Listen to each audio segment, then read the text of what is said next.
Louvado seja nosso Senhor Jesus Cristo. Hoje é dia 4 de abril, estamos na quinta-feira, na oitava da Páscoa. E o evangelho de hoje é de Lucas capítulo 24, versículos 35 a 48. Naquele tempo os discípulos contaram o que tinha acontecido no caminho e como tinham reconhecido Jesus ao partir o pão. Ainda estavam falando quando o próprio Jesus apareceu no meio deles e lhes disse: "A paz esteja convosco." Eles ficaram assustados e cheios de medo, pensando que estavam vendo um fantasma. Mas Jesus disse: "Por que estáis preocupados e por que tendes dúvidas no coração? Vede minhas mãos e meus pés, sou eu mesmo. Tocai em mim e vede.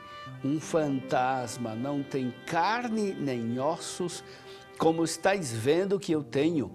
E dizendo isso, Jesus mostrou-lhes as mãos e os pés. Mas eles ainda não podiam acreditar, porque estavam muito alegres e surpresos. Então Jesus disse: "Tendes aqui alguma coisa para comer?"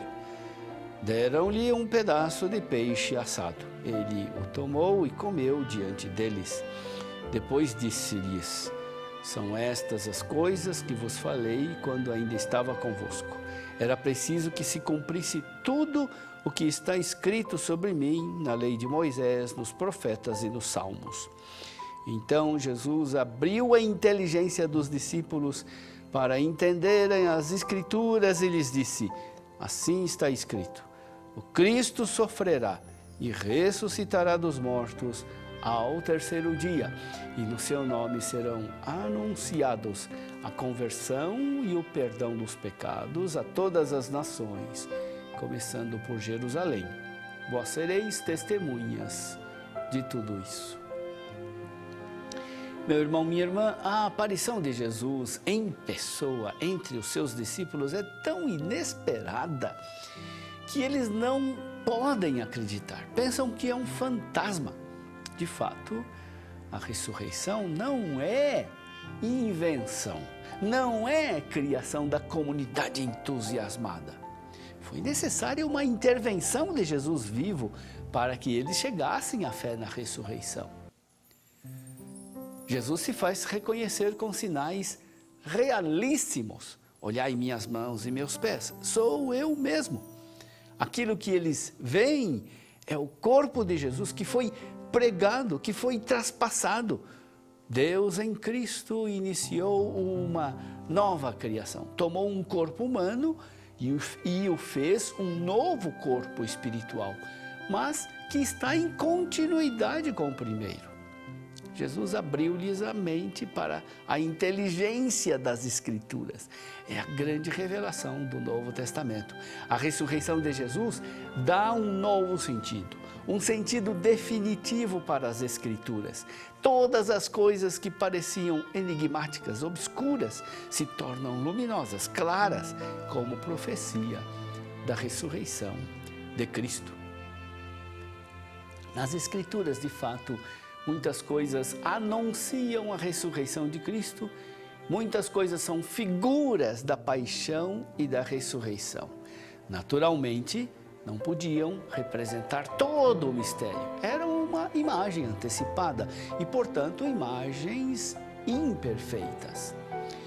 Quando Jesus ressuscitou, então, aparece claro tudo aquilo que as narrações, os salmos e os relatos anunciavam do mistério de Deus, a paixão, morte e ressurreição de Cristo. Em que sentido as coisas do Antigo Testamento são figuras imperfeitas?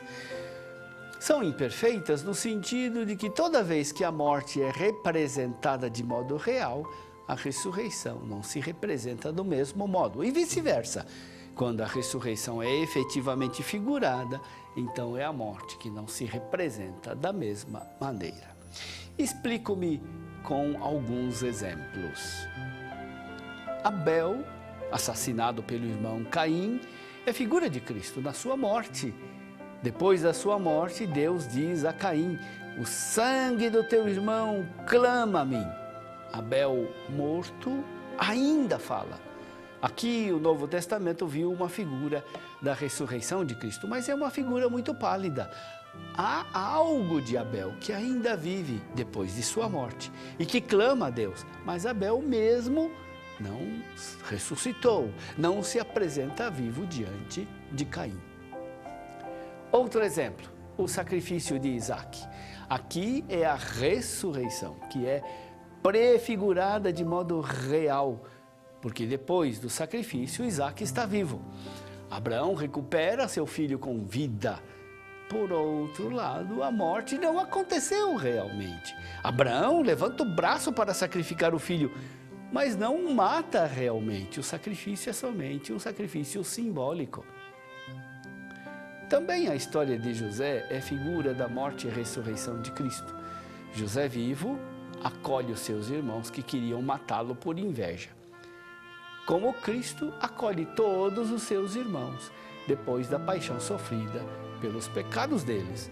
José abre aos irmãos as riquezas de um mundo novo, como Cristo abre para nós as riquezas do reino de Deus.